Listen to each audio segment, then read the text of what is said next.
Tonight at the Democratic Convention, some of the mothers who have lost their children to murder and police violence and police misconduct will speak tonight at the convention. I want to say to those beautiful mothers, be very, very careful that politicians do not use your suffering and the loss of your children to further a political agenda when at the end of the day they care nothing really about young black boys and girls in this nation, but they will use that mother's suffering and pain to further a political agenda that serves them and that we will never benefit from. All right, here's the deal. I actually did like what you just said. I think that it's time for Black America to wake up and see what devils the Democrats are. But, you know, the fact that the Democrat Party wants to bring out Leslie McSpadden, Michael Brown's mother, and first of all, they act like Michael Brown and Freddie Gray and all these others. They're just Ruby Bridges walking down the street and a cop just shoots them just because they're black. That is outrageous and ridiculous.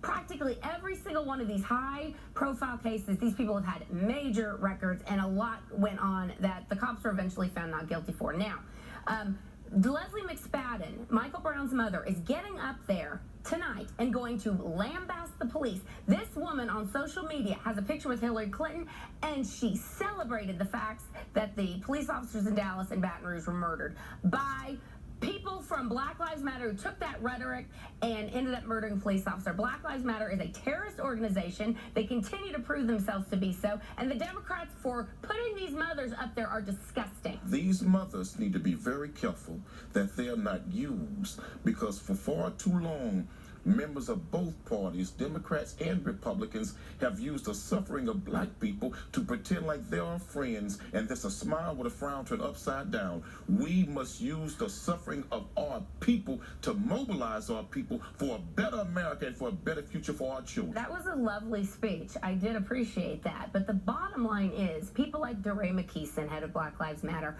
are getting rich off the backs of the black community. And if Black Lives Matter actually cared about the black community, they'd be talking about black-on-black crime and the thug culture and fatherless families and out-of-wedlock births, but they're not, because they're getting rich by George Soros and other leftists. But wait a minute, let me tell you something.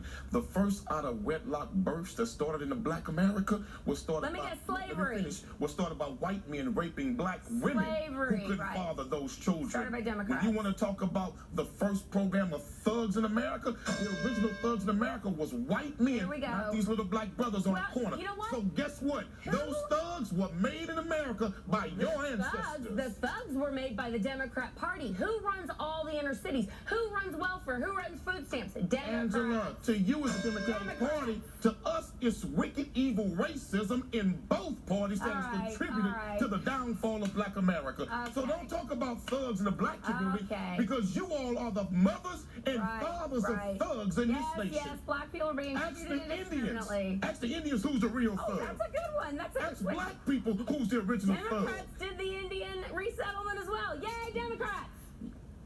You've heard what they think.